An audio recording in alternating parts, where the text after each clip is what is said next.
Hello everyone, my name is Kuldeep Singh Rathore and welcome in GATE वाला platform. Guys, आप सबको पता है आप लोगों के लिए काफ़ी सारे इंटरेक्टिव सेशंस आते रहते हैं, जिसमें काफ़ी सारे जो स्टूडेंट पीएसयूज में सेलेक्ट हुए हैं उन सबसे भी इंटरेक्शन होता है, और काफ़ी सारे जो सीनियर सर्स वगैरह होते हैं जो डिफरेंट डिफरेंट ऑर्गेनाइजेशंस में सेलेक्ट हुए हैं उन सबसे भी आपका इंटरेक्शन कराया जाता है। तो गाइज, अभी आप सबको पता है यूपीएससी इंजीनियरिंग सर्विसेज में काफ़ी सारे न्यू डेवलपमेंट हुए थे बिफोर 2-3 मंथ, और आपने ये भी नोटिस किया होगा कि यूपीएससी इंजीनियरिंग सर्विसेज में 2025 ऑनवर्ड्स आईआरएमएस की वैकेंसीज का भी वापस एडिशन हो गया है। पहले आप सबको पता है कि यूपीएससी इंजीनियरिंग सर्विसेज ही टेक्निकल जो डिफरेंट डिफरेंट पोजीशंस होती थी रेलवे के अंदर भी उसमें रिक्रूटमेंट होती थी, बाद में इसको बीच में हटा के सिविल सर्विसेज में कर दिया गया था, और अब फाइनली वो सारी की सारी जो अपॉर्चुनिटीज है उसको वापस इंजीनियरिंग सर्विसेज के अंदर ही एडिशन हो गया आईआरएमएस कैडर बना के। तो यहाँ पर आज हम इंटरेक्शन करने वाले हैं चंदन जी से, जो कि करंटली रेलवे में ही वर्क कर रहे हैं। जब पुराना जो सिस्टम चलता था जिसमें टेक्निकल जो डिफरेंट डिफरेंट पोजीशंस होती थी रेलवे में, वो भी आपकी ईएसी के थ्रू ही एडिशन होती थी। तो 2019 में इनका ऑल इंडिया रैंक 3 आया था, और उसके बाद इन्होंने रेलवे को ज्वाइन किया था इंजीनियरिंग सर्विसेज में एज ए ऑफिसर। तो यहाँ पर आज हम उनसे इंटरेक्शन करने वाले हैं, काफ़ी सारे इंसाइट्स आपको यहाँ पर मिलेंगे। तो यहाँ पर मैं सबसे पहले चंदन जी से ये पूछना चाहूँगा कि सर, जो ये न्यू डेवलपमेंट हुए हैं इसके बारे में आप क्या कहना चाहेंगे? इसके अंदर एक्चुअली अगर आप रेलवे सर्विसेज को जानते हैं, इसमें टोटल 8 सर्विसेज हैं। सो 8 डिपार्टमेंट्स हैं, आप बोल सकते हैं। तो उसके अंदर जो 4 से 5 डिपार्टमेंट हैं वो टेक्निकल डिपार्टमेंट्स। तो अगर आईआरएमएस के थ्रू जो सिविल सर्विसेज के थ्रू हो रहा था, तो वो एक्चुअली पॉसिबल नहीं था, सस्टेनेबल नहीं था लॉन्ग टर्म में। इसलिए आपने भी फिर नोटिफिकेशन देखा होगा रिसेंटली कि इंजीनियरिंग सर्विसेज के थ्रू ही होने वाले हैं। और जिस जो पहले जिस तरीके से होता था, जिसमें इंजीनियरिंग मतलब civil engineering, mechanical engineering, electrical और एसएनटी, ये चारों का जो होगा, और एक स्टोर डिपार्टमेंट, ये जो 5 हैं ये इंजीनियरिंग सर्विसेज के थ्रू आएंगे। और इसके अलावा जो बाकी जिस तरीके से सिविल सर्विसेज के थ्रू था वो वैसे ही रहेगा। लेकिन अभी सर्विसेज का जो एक तरीके से जो नामांकन है, कि अगर जैसे अभी मैं आईआरएसएमई हूँ, तो मैं अभी जो आएगा वो आईआरएमएस कहलाएगा या आईआरएसएमई कहलाएगा, उसके ऊपर थोड़ा डाउट है अभी। बट कोर वही रहेगा कि जो मैकेनिकल क्लियर करके आ रहा है वो मैकेनिकल डिपार्टमेंट में जाएगा। और ये जो अभी आप देख रहे हैं, ये तो जैसे हम जूनियर स्केल में आते हैं तो सिर्फ उसकी बात देखते हैं। लेकिन जो कैबिनेट सेक्रेटरी लेवल होता है, लेवल 17, तो लेवल 16 एंड 17 ऑलरेडी आईआरएमएस में मर्ज हो चुके हैं। तो ओके। धीरे धीरे उसको वो नीचे लेके आ रहे हैं कि जो डिपार्टमेंटलिज्म का इशू रहता है बहुत सारे मिनिस्ट्रीज में, वो थोड़ा खत्म हो। तो उसी की तरफ ये कदम है। तो मैं आपसे सर ये सवाल पूछना चाहूँगा कि काफ़ी स्टूडेंट के दिमाग में ये क्वेश्चंस रहता है कि मुझे यूपीएससी इंजीनियरिंग सर्विसेज को क्लियर करके आईआरएमएस या आईएएस ऑफिसर ज्वाइन करना चाहिए, या फिर पीएसयूज की जॉब ज़्यादा बेटर है। तो सर, आपका क्या पर्सपेक्टिव है इसके बारे में? देखिए, ये थोड़ा सा ट्रिकी है। अब इसके अंदर वो एक आ जाता है कि किसी को चाहिए क्या। पहली बात तो पहले मैं पीएससी की बात कर लेता हूँ। पीएसयू के अगर आप जॉब देखेंगे, तो आज के टाइम पे अगर सैलरी अगर आप कंपेयर करेंगे, तो पीएससी की सैलरी थोड़ी सी ज्यादा होती है, क्योंकि जो उनका पे कमीशन होता है वो खुद डिफाइन करते हैं वो लोग। सेकंड चीज ये हो गया कि वो स्टेबल होता है। आप जनरली एक जगह पे पोस्टिंग अगर मिल जाती है, तो जब तक आप नहीं चाहेंगे कोई आपको निकालेगा नहीं उस जगह से, मतलब ट्रांसफर नहीं होगा। तीसरी चीज ये है कि वहाँ का जो वर्क लाइफ बैलेंस है काफी अच्छा होता है, कि आपका जैसे 9 to 5 जो जॉब होता है, 9 से 10 घंटे वाला जॉब, वो रहेगा। और उसके अलावा बाकी टाइम पे जो होता है वो बहुत कम आपको दिक्कतें आएंगी। उसमें एक जो आता है, जो इशू ये आता है कि अगर आप मार्केटिंग में हैं, जैसे आईओसीएल जो पीएसयू है बीपीसीएल में, इसमें मेरे दोस्त मार्केटिंग में हैं, तो उनको थोड़ा सा हेक्टिक है। लेकिन बाकी जैसे सेल्स वगैरह में चले गए आप, तो थोड़ा सा कम हेक्टिक रहता है।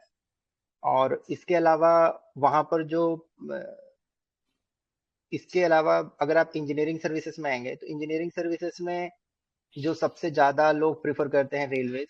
तो रेलवेज में आपका थोड़ा सा वर्क लाइफ बैलेंस उतना अच्छा नहीं रहता है, जो कि सच्चाई है। अ, वो भी ऐसा रहता है कि 30 दिन में से 20 दिन तो नॉर्मल रहता है, बहुत आराम से। लेकिन 10 दिन ऐसा रहता है कि आप एक डाउट आ जाता है दिमाग में। लेकिन उसमें मजा भी है, जिसको उस टाइप की जॉब पसंद है। अगर चैलेंजेस हैं, चाहिए आपको कि डेली बेसिस पे एक अलग ही आपको टारगेट मिल रहा है, तो वो मैनेज करना थोड़ा सा बहुत डिफिकल्ट रहता है, लेकिन सीखने को मौका मिलता है। जैसे कि यहाँ पर आपको पीएसयू में अगर आप जाएंगे तो एक कोर टाइप का, कि अगर आप टेक्निकल में चले गए तो टेक्निकल सीखेंगे, मार्केटिंग में चले गए तो मार्केटिंग सीखेंगे, सेल्स में चले गए तो सेल्स सीखेंगे। इस टाइप की जॉब है। लेकिन अगर आप इंजीनियरिंग सर्विसेज में आते हैं तो इसमें उस टाइप का जॉब नहीं है। इसके अंदर आपको मैन पावर मैनेजमेंट करना, मटेरियल मैनेजमेंट करना, मतलब जिसको किचन ये रिसोर्स मैनेजमेंट बोलते हैं, वो करना है। प्लस आपको टेंडर एंड कॉन्ट्रैक्ट, ये आपको मतलब हर टाइप को सोचनी पड़ेगी। आप में जितने भी डिपार्टमेंट सोच सकते हैं, सब आपको एज एन ऑफिसर करना पड़ेगा। उसमें आपको खुद को भी रिप्रेजेंट करना पड़ेगा, आपके लोगों को रिप्रेजेंट करना पड़ेगा हर एक लेवल पे। सो ये एक डिफरेंस है। तो बट यहाँ पर ये है कि हर 2 से 3 साल में आपकी पोस्टिंग हो जाएगी, आप चाहे किसी भी पोस्ट पे रहें। और after certain level all over India posting हो जाती है। कुछ टाइम के लिए तो जोनल जैसे रेलवे में है, या तो फिर बहुत सारों में कैडर पोस्टिंग होती है। लेकिन आफ्टर सर्टेन लेवल, जैसे लेवल 12 के बाद जो आपकी सेकंड पोस्टिंग होती है या थर्ड पोस्टिंग होती है, तो उसके बाद आपकी पोस्टिंग ऑल ओवर इंडिया होती है। और तो उस हिसाब से आप सोचें कि आपको चाहिए क्या, लाइफ में स्टेबिलिटी चाहिए कि आराम से बैठ के करना है, या तो थोड़ा सा वो चाहिए कि मैं एक सेंट्रल गवर्नमेंट का एम्प्लॉय हूँ और इधर उधर भागते रहना है। डिपेंड करता है पर्सन टू पर्सन की, थोड़ा सा चैलेंज चाहिए या फिर आपको थोड़ा सा आराम से लाइफ निकालनी है। बाकी अ, अच्छे तो दोनों ही हैं। सैलरीज अगर देखेंगे आप, तो आज के टाइम की मैं बात करता हूँ करंट पोजीशन पे, अगर कोई बंदा इंजीनियरिंग सर्विसेज में जाएगा और कोई ओएनजीसी में जाएगा, ओएनजीसी सबसे ज्यादा पर्क्स देती हैं आपको, इफ यू नो। तो उसके अंदर जो ओएनजीसी है, उसके पास मैं अप्रोक्सीमेटली बात करूंगा कि उसके पास आपका 1.2 के आसपास की सैलरी आपकी रहती है पर मंथ। और यहाँ पर रेलवे में आपका जो वो रहेगा, वो अप्रोक्सीमेटली आप जूनियर स्केल में 80 के आसपास मिलता है। वहां पर मतलब 20 to 30,000 का फर्क पड़ता है। इसके अलावा अगर फैसिलिटीज वाइज देखेंगे तो अभी गवर्नमेंट का जैसे हर एक डिपार्टमेंट में उनकी खुद की मेडिकल फैसिलिटीज नहीं है। तो एक जो सीजीएचएस रेट होता है वो होता है, वो आपको मिल जाता है। बट इसके अलावा जो सीजीएचएस रेट आपको अगर पता होगा, तो जो नॉर्मल हॉस्पिटल्स होते हैं वो गवर्नमेंट के साथ एम्पैनल्ड होते हैं। तो कोई 100 रुपए की चीज है, तो वो सीजीएचएस रेट पे 30 रुपए का इलाज होता है। लेकिन पीएसयू में आईओसीएल, ओएनजीसी, बीपीसीएल, इनका जो इंश्योरेंस होता है काफी हाई होता है। रेलवे लकीली उस मामले में अच्छा है, क्योंकि हम रेलवे का खुद का मेडिकल डिपार्टमेंट है। सो काफी अच्छा है। अगर आप हर एक जोन में 2-3 हॉस्पिटल ऐसे हैं कि अ, काफी अच्छे लेवल पे आप कह सकते हैं कि हैं डिपार्टमेंट वाइज। इसके अलावा अगर आप कहीं भी दोनों जगह जाएंगे तो गाड़ी वगैरह मिल जाती है, घर मिलता है। पीएसयू में जाएंगे तो उनका टाउनशिप होता है, रेलवे में या कहीं और पर भी तो उनके क्वार्टर्स होते हैं। और इसके अलावा अगर आप देखेंगे तो कहीं कहीं पे सर्वेंट फैसिलिटीज होती है, depending on the city, depending on the department होता है। और बाकी इसके अलावा पर्क्स और ऐसा कुछ नहीं है। दूसरे ये हैं कि अगर आप उस बोनस वगैरह के हिसाब से सोचेंगे कि साल में बोनस मिल रहा है, बहुत सारे लोगों को लैपटॉप फैसिलिटीज, या तो फिर जैसे छोटी छोटी चीजें होती हैं, ग्लासेस अलाउंस मिलते हैं, फोन अलाउंस मिलता है, इस टाइप की चीजें तो ये गवर्नमेंट में आपको नहीं मिलेगी। ठीक है, लैपटॉप मिलता है, ठीक है, हर एक डिपार्टमेंट में आपको सिम कार्ड मिलता है। इसके अलावा आपको फोन वगैरह का पैसा नहीं मिलेगा। वो पीएसयू टू पीएसयू डिपेंड करता है कि कुछ पीएसयू देती हैं, कुछ पीएसयू नहीं देती हैं। तो लेकिन वो मोटा मोटी इतना फर्क नहीं पड़ता है, वो क्या 3 से 4 साल में एक बार मिलता है। तो वो डिपेंड करता है। सर मैं आपसे ये भी जानना चाहूँगा, काफ़ी स्टूडेंट ऐसे होंगे जो पहले केवल गेट की प्रिपरेशन पे फोकस होंगे, क्योंकि आईआरएमएस का जो वैकेंसीज है वो पहले ईएससी से रिक्रूटमेंट नहीं हो रही थी, तो जो ईएससी है उसमें वैकेंसीज का नंबर कम हो गया था। तो दैट्स वाई काफ़ी स्टूडेंट गेट पे ही मेनली फोकस कर रहे थे, उनको वहीं से मोटिवेशन मिल रहा था। बट अब वापस जब ईएससी जो है वो ईएससी में आईआरएमएस जो है वो ऐड हो गया है, इसकी वजह से काफ़ी स्टूडेंट का अगेन मोटिवेशन आ रहा होगा कि हम ईएससी आईआरएमएस की भी प्रिपरेशन करें। तो सर इस बार जो गेट का एग्जाम है वो फरवरी में है, और ईएससी का जो अनाउंसमेंट हुआ है प्री का, वो जून के मंथ में हुआ है। तो किस तरीके से स्टूडेंट को मैनेज करना चाहिए, आपका पर्सपेक्टिव क्या है? देखो, इस मामले में बहुत ज्यादा ब्लंट रहूंगा। जो बंदा मैकेनिकल पढ़ रहा है, आप एग्जाम छोड़ दीजिए पहले तो। कोई भी एक सब्जेक्ट वाइज देखूंगा अगर मैं, तो उसके अंदर मान लीजिए मैं थर्मोडायनेमिक्स एक एग्जांपल लेता हूँ। थर्मोडायनेमिक्स हमेशा मुझसे निकलता है क्योंकि मेरा फेवरेट सब्जेक्ट है। तो अगर आप वो देखेंगे तो अगर जिसको थर्मोडायनेमिक्स आता है तो चाहे इंजीनियरिंग सर्विसेज में दे या फिर गेट में दे या तो किसी और एग्जाम में दे, जो जैसे आपको एसएससी सीजीएल वगैरह पता होगा, या तो फिर पीएसयू में दे, पीएसयू के खुद के भी एग्जाम होते हैं। तो ये डिपेंड नहीं करता है, आपको पहले एक नॉलेज के पीछे जाना चाहिए। जैसे मैं बहुत सारे लोगों को जानता हूँ कि गेट में रैंक 1 है, इंजीनियरिंग सर्विसेज में रैंक 10 है, पीएसयू के जो एग्जाम्स खुद के होते हैं उसमें भी अच्छे रैंक्स हैं। तो इतना मैटर, ये जो एक सोच है कि गेट के लिए अलग से पढ़ाई करने और इंजीनियरिंग सर्विसेज के अलग से, वो मुझे थोड़ा सा अजीब सा लगता है। आप सबसे जो वास्ट सिलेबस है जिसका, जैसे अभी अगर गेट और इंजीनियरिंग सर्विसेज में कंपेयर करूँ तो इंजीनियरिंग सर्विसेज का सिलेबस थोड़ा वास्ट है, थोड़ा डीप में है, क्योंकि आपको क्वेश्चन सॉल्व करने पड़ते हैं और आपको इन डेप्थ पढ़ना पड़ेगा, ट्रिक ज़्यादा यूज नहीं कर पाएंगे आप। गेट में क्या है कि ट्रिक प्लस थोड़ा सा सिलेबस भी कम है, मतलब डिफरेंट टाइप्स ऑफ क्वेश्चंस जो आते हैं वो गेट में कम है, इंजीनियरिंग सर्विसेज में ज़्यादा है। तो उस मामले में गेट का सिलेबस थोड़ा कम है, लेकिन गेट में फिर डिफिकल्टी क्या होती है, एक्यूरेसी की बहुत ज़्यादा डिमांड है, आपको बहुत ज़्यादा एक्यूरेट रहना पड़ता है। मतलब अगर मैकेनिकल में 80 मार्क्स नहीं आ रहे हैं तो मतलब आप कहीं पे भी स्टैंड नहीं कर रहे हैं एक तरीके से। तो गेट में वो सीखने वाली चीज़ है, लेकिन मैं प्रेफर करूंगा और सबको बोलना चाहूंगा कि आप इंजीनियरिंग सर्विसेज के लिए कीजिए।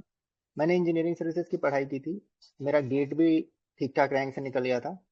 गेट में मेरी 255 रैंक थी जिस साल ये निकला था। उसके बाद मेरा जो एसएससी का एग्ज़ाम होता है, अ, उसका उसमें वो भी मेरा क्लियर हो गया था। और उसके बाद मेरा बेल हो गया था, एनएलसी हो गया था, कोल इंडिया हो गया था। तो बट मैंने इन सब की पढ़ाई ऐसे स्पेसिफिकली नहीं की कि मैं कोल, जैसे बीएल का एग्जाम है उसके लिए पढ़ूंगा। मैंने एक ही सब्जेक्ट की पढ़ाई की थी, लेकिन क्वेश्चन जो प्रीवियस ईयर क्वेश्चन है सारे सॉल्व किए थे मैंने। तो एक आइडिया रहता है दिमाग में कि आप क्या पढ़ रहे हैं और कौन सा एग्जाम देने जा रहे हैं। काफ़ी स्टूडेंट ऐसे होते हैं सर जो जनरली गेट वगैरह की प्रिपरेशन करते हैं तो उनका टेक्निकल तो ठीक रहता है, बट जैसे कि ईएसी में जीएस का भी पेपर होता है और वहाँ पे करंट अफेयर और बाकी काफ़ी कुछ पूछा जाता है, तो सर स्टूडेंट्स को वो कैसे डील करना चाहिए आपके एक्सपीरियंस के हिसाब से? देखिए, जो पेपर 1 है ना, वो थोड़ा सा उसको, कोई भी चीज को अगर पढ़ना है आपको तो उसको बाइफरकेट कर लीजिए। अगर कोई भी बड़ा एग्जाम है तो उसको बाइफरकेट कर करके छोटी चीजों में कर लीजिए। तो मैंने जैसे पढ़ा था, तो अब जैसे उसमें क्वालिटी मैनेजमेंट होता है, एक टॉपिक है, एक मैथ्स है, एक एप्टीट्यूड है। उसके अंदर जैसे आपने बोला कि उसमें कुछ क्वेश्चंस करंट अफेयर्स के आते हैं, तो आप बिलीव नहीं करेंगे, मैंने करंट अफेयर की उतनी अच्छे से तैयारी नहीं की थी, क्योंकि 4 से 5 क्वेश्चन आने हैं और वो क्या आएंगे भगवान जाने। करंट अफेयर इतना बड़ा टॉपिक है, तो अगर मैं करंट अफेयर के पीछे जाऊंगा तो बाकी चीजें रह जाऊंगी। लेकिन जैसे क्वालिटी मैनेजमेंट है, क्वालिटी मैनेजमेंट मैकेनिकल पर्सपेक्टिव से अगर आप सोचेंगे तो बहुत ज्यादा चीजें हैं उसमें, लेकिन बहुत लॉजिकल चीजें हैं, जो कि एज अ मैकेनिकल इंजीनियर आपको समझ में आ जाएंगी अगर आप एक बार पढ़ लेंगे तो। सिमिलरली जैसे मैथमेटिक्स है वो सेम है, एप्टीट्यूड सेम है, तो उसमें से वो टॉपिक जो आपको पसंद है आप वो कर लीजिए। मेरे ख्याल से 10 या 11 टोटल सब्जेक्ट्स हैं फर्स्ट पेपर में, तो आपको उसमें पूरा करने, देखिए इंजीनियरिंग सर्विसेज में ना आप ध्यान रखिएगा कि उसमें मार्क्स का खेल नहीं है, उसमें एक्यूरेसी, उसमें मतलब आपको 100 में से 100 नहीं लाने, उसमें आपको 100 में से 50-60 मार्क्स ही लाने हैं। तो आप उस तरीके से प्रिपरेशन कीजिए। जैसे मैं एक एग्जांपल दे सकता हूँ कि फर्स्ट पेपर में मैंने 2 से 3 सब्जेक्ट छोड़ दिए थे, सेकंड पेपर में मैंने एक सब्जेक्ट छोड़ दिया था, फिर भी मेरा rank all over India third आया था।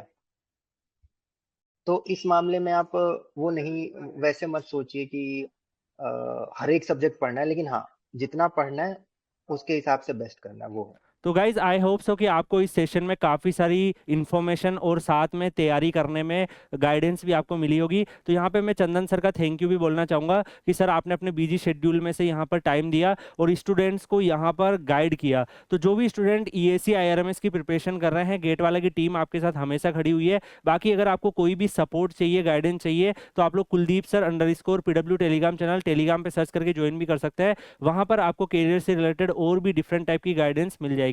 बाकी मिलते हैं नेक्स्ट वीडियो में किसी और अपडेट और इन्फॉर्मेशन के साथ। तब तक के लिए goodbye, take care, see you.